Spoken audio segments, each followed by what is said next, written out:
Good morning, Remnant Road Warriors. And today, y'all know I only bring y'all the creme de la creme, the best of the best. And y'all see all them letters behind her name. Y'all see that I have brought you none other than Dr. Jacqueline Pierre. Now, let me tell y'all about Dr. Jackie.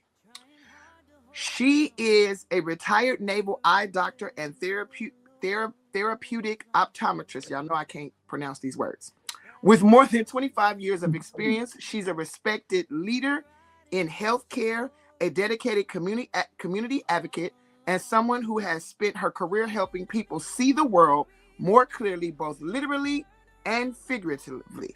And y'all, listen, you see her, she beautiful, right? She got a husband, he in the house. So Mhm. don't y'all be calling me asking me about her phone number or how to get in touch with her because she cute. I don't want to hear none of that foolishness. Dr. Jackie, welcome to the show. Thank you so much for being our guest today. Thank you. It's an honor and a privilege to be on your show today. Thank you so much. I am Mhm. really excited to hear your story. So we are going to dive right in. We're not going to waste any time, and your questions are going to come on the screen so you can just read them. And I'm going to say them to you, but you can see so you can think about it and ponder. But don't Okay. be stressed out, girl. Mhm. It's all love. Okay, so according to Dr. Jackie, who are you and what do you do? Well, I am first and foremost a child of God, and I'm an optometrist, a mother, a wife, a sister, a aunt, just an all around woman, East Texas native, and just someone who cares about life, who cares about people. My profession, I'm an optometrist. I like to help people see the world better, like you say, both uh, physically and figuratively.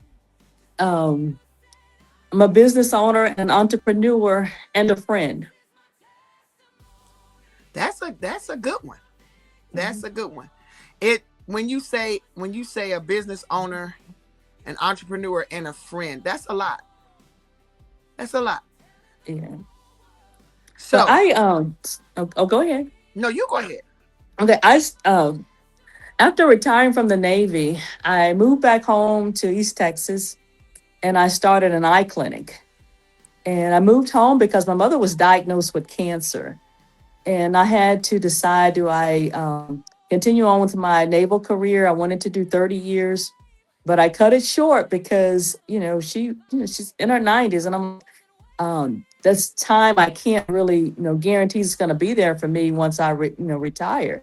So I came home and started a practice, and I named it King Vision after my dad because of his work ethic. And he's also an Army veteran, World War II veteran. He always told us to be industrious and to do something with ourselves. And so I definitely wanted to name the practice after him.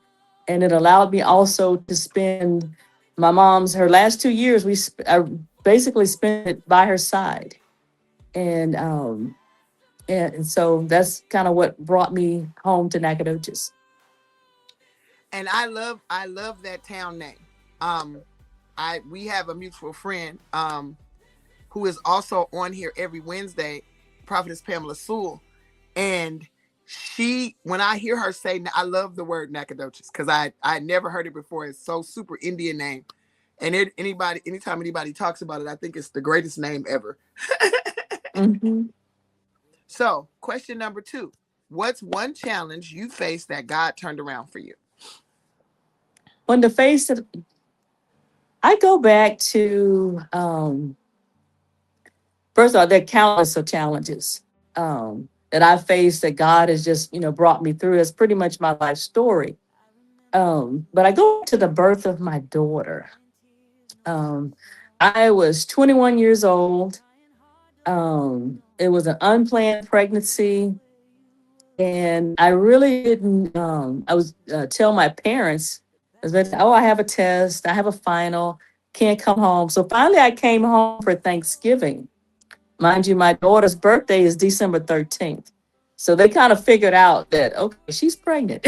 Right, So right. I'm in my eighth month. I just remember, being afraid, but how loving and supportive back then my parents were. I mean, they just embraced me, put their arms around me, and we had Janae, and at that time, and it's just a lot of challenges being a single mom and young, raising a child, and she's the most precious thing, and I'm so glad, that God brought her into my life and turned a scary situation, or what at the time I deemed even a mistake, into the most beautiful thing, or the most beautiful asset, in my life. It's my only child, my daughter, and so I think she's probably my biggest blessing.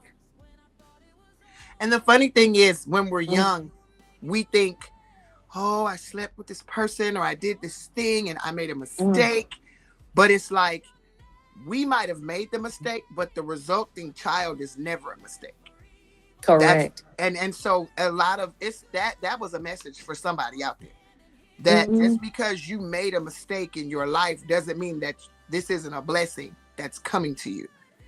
And Hmm. so that I listen, my audience, for you, all of you that have, it's a young person listening, or you have a young person that's listening, understand that God doesn't make mistakes, we do.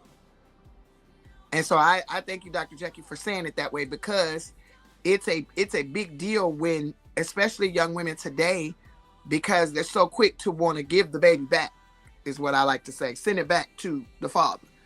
And Right. a lot of times you miss out on a blessing because you're so quick to follow that society norm. I'm just going to stop this pregnancy, when God could be trying to bless you with something and you steady sending it back. You may be cutting off a blessing that's going to change your entire life.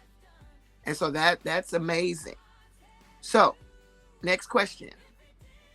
How has faith shaped the way you handle your business and or daily life? When I was stationed in Jacksonville, Florida, I did a course called First Coast. It was a class for business owners, and it helps us to bring the principles of Jesus Christ into our business. It's life works leadership, and and I think about my worldview of being a Christian and just treating people the way I want to be treated. And you don't, show up to work reading scriptures. You don't necessarily have to post them. You treat people right. You treat people with dignity and respect. The people that you work with, for, my patients, our customers, and you. My goal is to leave people in a better place. And when they walked into my office, and we've all gone places, businesses, doctor's appointments, and had a bad experience. And that, you remember those experiences. And I want people to be able to come and have a good experience and be glad that they came, and take something away or feel good about the visit. And also quality, and giving people good quality service. And those are all God's principles. And when you do right and you treat people right, um, you really don't necessarily have to tell anybody that you're a Christian. They will see Christ in you and Right. what you do and how you treat people. I was thinking about, I was reading your bio. I was like, man, Mhm, I need glasses right now, and I'm sitting in Georgia. mhm, I was like, am I flying to Nacogdoches to go get my eyes checked? But you know what? And that's the thing. We're the only Jesus that anybody ever sees. So right. our encounter with the person, how they perceive Christianity, is how they perceive us. So if we represent Christianity well, then it represents Christ well. If we represent it poorly, we represent, then he's represented poorly. And so that when the Bible talks about, be careful lest ye entertain angels unaware, we never know who we're really encountering for Mhm, real. And so that is an amazing principle that everybody that profess Christ should live by. Okay, mhm. so what is one core scripture or principle that you live by? Be strong, be courageous, and do the work. When Solomon set out to build the temple, this is what David told him to do. be strong, be courageous, and do the work. And everything that he needed to build that temple, from the weights and goals to the timbers in Lebanon, was provided. And when God gives you something to do, just be strong, courageous, and do the work, because he's going to provide. And it may look like there's no way, or you may have a roadblock, but he's going to open up a path and allow you to do what you set out to do in his will. Whew, that was confirmation, number one. And number two, I was like, pow, oh, wait, that was, that was confirmation number one. And number two, that's very powerful. Because I remember when, right before David passed away, and he passed the torch to Solomon. I think it's in Chronicles. He passed the torch to Solomon, and he told him, he said, listen, I've collected all this stuff. Here's everything that you need. And like you said, he just told him, go, this here, it's your time. I'm passing you this torch. Here it all is. And so that story sticks out to me, because I remember he prayed this prayer that's in Chronicles. And this prayer, to me, has more power than the Lord's Prayer, the way it sounds. How he just honored God for the stuff that he went and got. David went and got the supplies, but he was honoring God for those supplies. And it was like so powerful to me. It was like, man, you're telling God, we thank you for allowing us to do this. We're thanking you for allowing us to have these things. And that prayer, it impacted me, because it was like, that was the strongest prayer that I had. And I've read, all through the Bible, but that prayer, that was one of the strongest prayers I had seen. And I was thinking to myself, man, more people should hear this prayer, because it is very impactful. So yeah, that's a good one. Okay, so this question can be long or short depending on how it went for you. What is your salvation story? How did you come to Christ? My mother, and she was one of those, we was the first people to get to church, and we was the last ones to leave. Okay. And if there was every service we went to, Sunday school, there was an evening service, we always went back. She loved being in the presence of the Lord. I remember when I was 7 is when I gave my life to Christ. I went down the aisle and the Mount Horeb Baptist Church, and I accepted Jesus as my Lord and Savior. Now, when it came time to get baptized, I got baptized with my cousin and classmate, Jason. Jason had sickle cell. So everyone else got baptized in the creek. But because Jason had sickle cell, the water had to be warm and clean. So we got baptized in the bathtub. And I will never forget that as long as I live, being baptized in the bathtub. And I know I was young, but I do remember that. And that's my salvation story. And so you kept the faith this whole time. See, a lot of people, because I know I got baptized like 7 or 8, but I wandered off in my teenage, the end of high school, first part of college. I kind of wandered off and came back. You don't have a time where you kind of wandered off, or you stayed faithful throughout? Oh, I wonder all the time. So the journey, it's not a perfect journey. I remember when I was in college, I was always like devoted to, I have to finish school. I can't be one of these people that fail a class because I can't afford to pay for a D or an F and it doesn't count. And I have to finish, because if I don't finish school, I'm going to be stuck with a bunch of debt and no job to pay for it. So I've always been kind of purpose driven and focused. But there was a time that, I'm like, Lord, if I walk out in front of a bus and it hits me, everything will be okay. Because I don't really know if I really want to be here anymore. I mean, so there were some times, where, life got really, really tough. And you just, I think we all go through that, the highs and the lows. But the thing that brought me through my lows was those songs. I always, never stop singing Amazing Grace. And Jesus Keep Me Near the Cross. I think I sing that daily whenever I get stressed. And just the songs that when we grew up in church, singing those songs, and like it's power and praise. I mean, it really is, because I was praising and didn't even know I was praising, and that's what brought me through those hard times.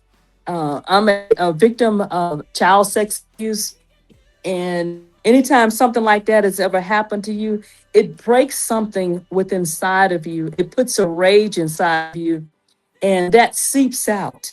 But I was fortunate enough to, when I was in basic training, I got help from Chaplain Martin. We had to put our name in a hat, and after we finished training, we would have like group sessions, and he taught us our innocence. He taught us that wasn't supposed to have happened to us. We were babies, and people who were entrusted to care and love for us took advantage of us, and that we were not alone, because the devil likes to isolate you and conquer you. And fast forward, at the end of my career, I was in Jacksonville, Florida, um, commander in the Navy, getting ready to retire, planning my exodus from the Navy. I was in Whole Foods, and I ran into this lady and said, why don't you come? I'm invite you to come watch this series we're doing. It's On the Couch with Dr. K. And I'm like, oh, okay, whatever. I'll just go. I didn't have anything else to do. And Dr. K is the founder of Reclaim Global. And Reclaim helps adult victims of child sex abuse.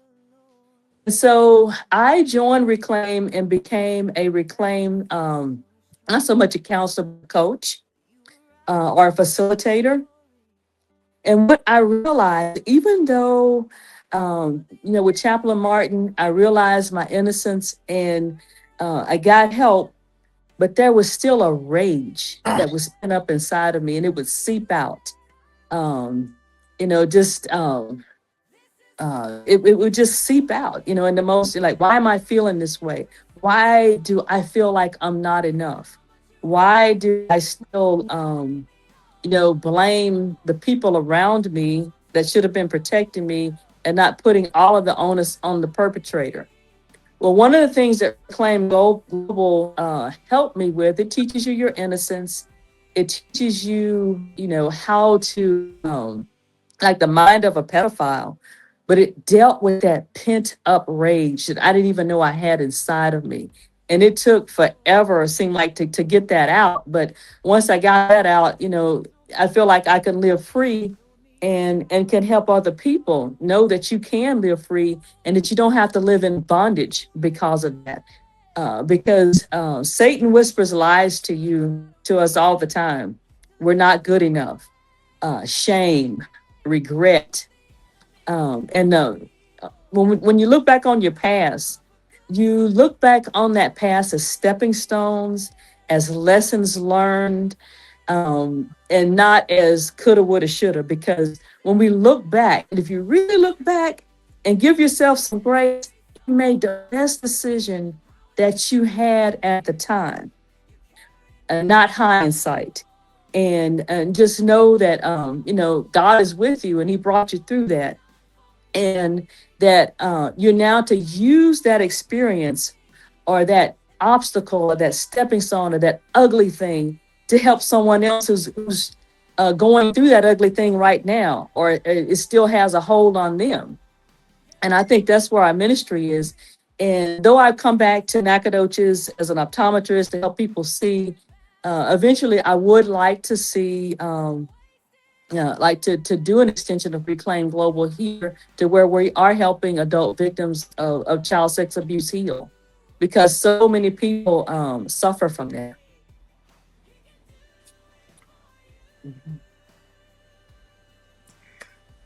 Whew, okay. The thing is, Dr. Jackie, I have been doing this. I have been doing radio shows and interviews. I started off as a producer. I had my own podcast. My husband and I have had a podcast. I had my own podcast. Then I produced another radio station and show and podcast. And I have gotten so much help just listening to the guests tell their testimonies or their stories. And you don't know, but what you just said was very liberating to me. Not because I had not, because I've dealt with it on more than one occasion, but I just had a prophetess woman of God who doesn't know me. We met and God had gave her a word for me, myself and my husband. Mm-hmm.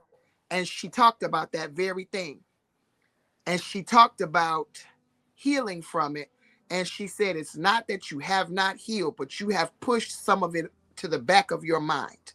And you're not, some of it you're still dealing with, and you didn't realize that you were.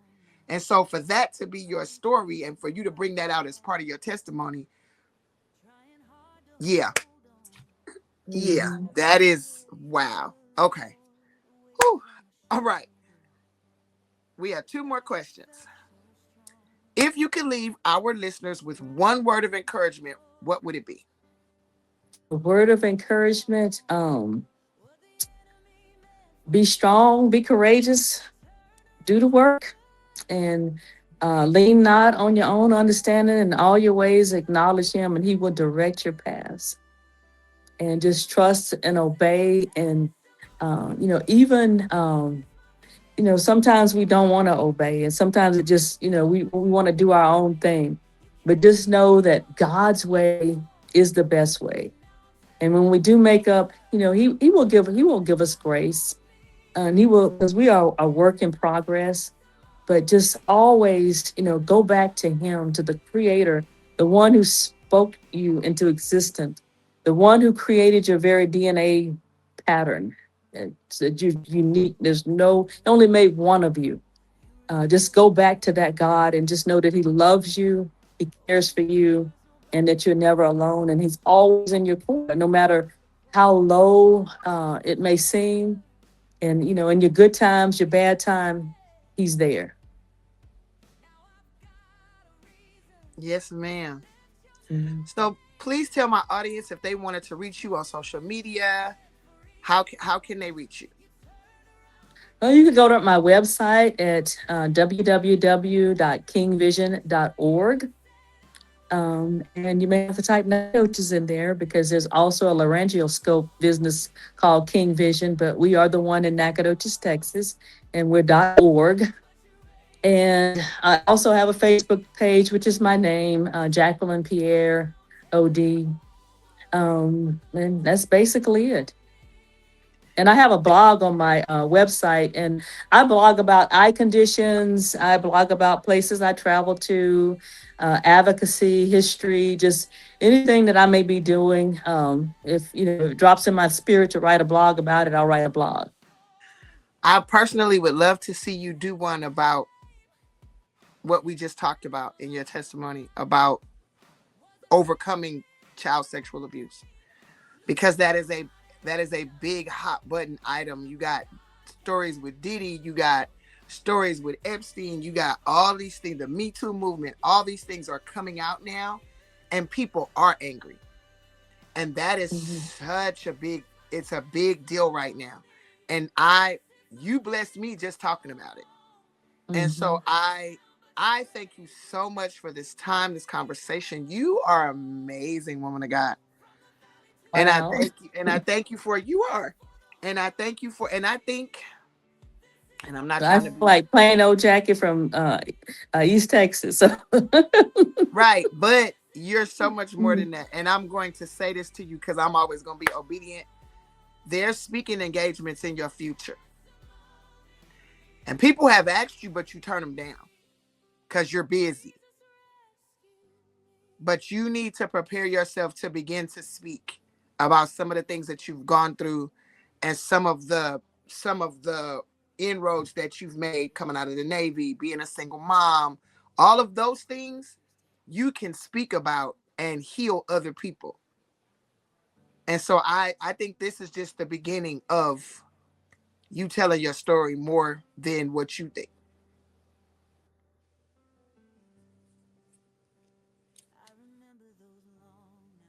out for a little bit, but did you ask me a question? No, no, no. I said this is the beginning of you going forth and telling your story more than you think. The nations need to hear your voice. Well, one of the things that Reclaim does, it gives you your voice back. And that's how we reach, other people, and that's how we help others is not being afraid to tell our story, because Satan doesn't want us to tell the story. He wants us to stay quiet, stay hidden, stay isolated, and stay hurting. For you to be a naval veteran, a degreed African American woman, you're beautiful, you're well spoken. People will receive you with open arms, and I think that is time. I really do, and I can't wait to see more of Dr. Jackie. Okay. Yes, ma'am, because your yes will produce other people to say yes to God. Yes. All right, y'all. This has been another successful Testimony Tuesday. Y'all reach out to Dr. Jackie. Her information is going to be at the bottom of the screen for those of you that are watching it on YouTube. And you can reach out to the radio station if you need to get in touch with her, or you can go over to the YouTube channel and check this video out. I love y'all. Love, peace, hair grease. I'm out, y'all. Thank you.